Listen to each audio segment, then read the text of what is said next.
Hello everyone and welcome to my channel. My name is Ingrid and thank you very much for joining me today. I am continuing on my Preppers Pantry strategy.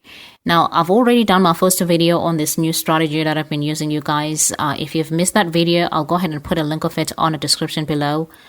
In that way, you have easy access to it. And that video was on my first and second base level. And so you guys check it out before you move on to this one, because this is on the third base level, which are basically items that do not need much water and much energy to prepare. So if it's possible, all these food items on the third base need to be ready to grab and eat.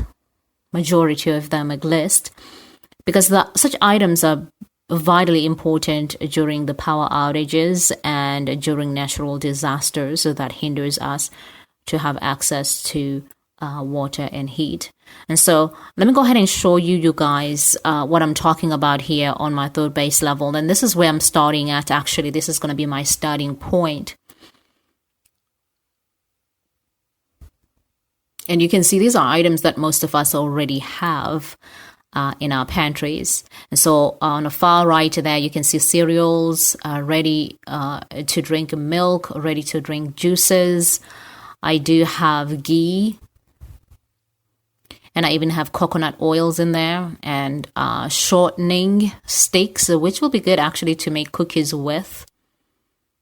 I do cereals here and assorted snacks, different kind of snacks, because my son suffers from food fatigue so fast and so quick.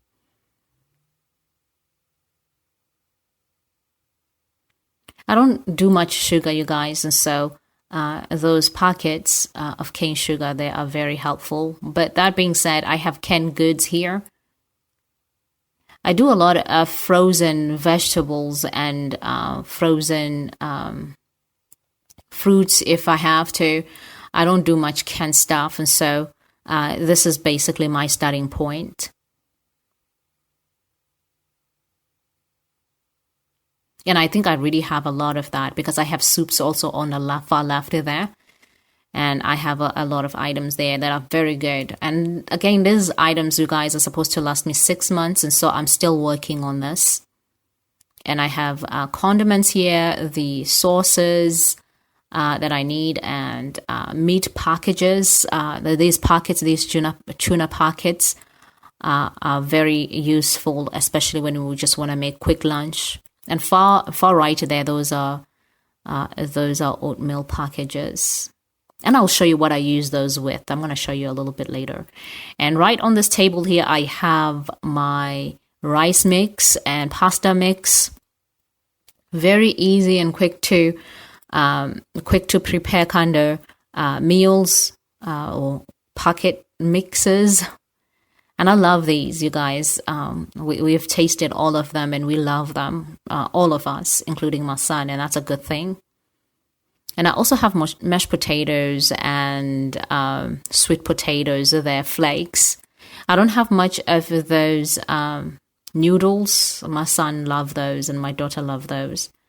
And so this is what I was talking about, you guys, what I'm using these packages for, to make these survival bags, items, right?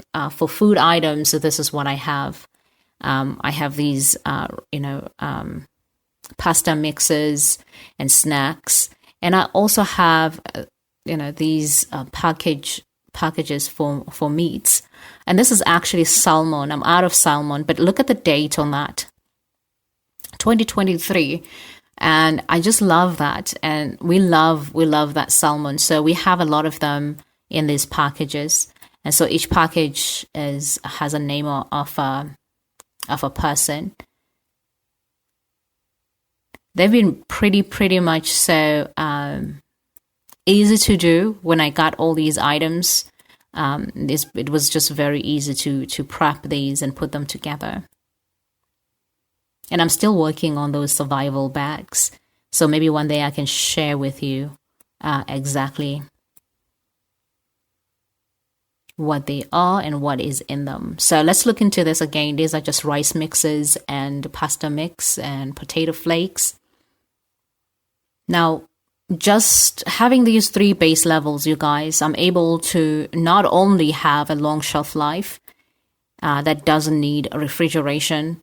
And so combining all these levels, first level, the second base level, including this one is also, again, canned meat, soups, veggies, rice and pasta mix, pancake mix, potato flakes, cereals, granola bars, ready milk, ready fruit juices, and lemon juices. Actually, I forgot to show you guys those small packages of lemon juices that I actually have, that you can actually just throw them in your water if you don't want something sweet, you just want something that can cleanse you. I like that. I have condiments, I have apple sauces, or snacks all together. And this is basically my 3rd base level, where I try by all means to have as many of these items as possible. And the issue, of course, is that these items are more pricier than, the first base and second base, but they are worthwhile to invest on them. And your children really thank you for investing on such food.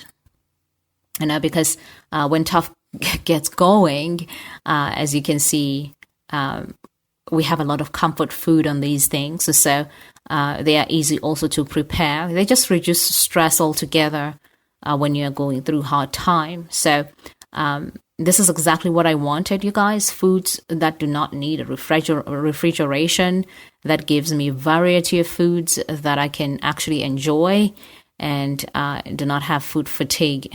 So above all, I didn't have to break the bank really to actually get started with the first and second base. On the last video, I did tell you about the shortages that I had. And so I had to basically start, before I move on to this, 3rd base and try to fill in, I had to start with the previous base and buy a lot of other stuff that I still need. And these are actually items, if you see all the issues that all the natural disasters that we are having right now, all the flooding and, all these storms, they're destroying crops, you guys. And so stuff like that you see here on the first base are vitally important to store as much as you can. And so sometimes I just go a little bit over there, 6 months storing those up. And so I'm absolutely in love with this strategy, you guys, because I have to start somewhere. And this was the easiest way for me to get started, because I was focusing on so much on meat, but I really don't have a backup power system that will be able to take care of that refrigerator or that freezer for a week. I will have to reserve my energy if power ever goes out. And so it's very important that I actually stay away from foods that will need me to take care of, try to figure out exactly how to take care of them if I don't have power. And so this is exactly what I was looking for, something that will be practical for me and that will actually get me started on those vitally important foods. I still have a freezer. I fill it up most of the time when I actually go and do groceries. And my freezer can actually last me up to 3 months right now. And so I am pretty okay with where I am, and I'm happy that I can move on from here. And so thank you guys. Thank you so much for joining me. Go ahead and stay tuned for the next video.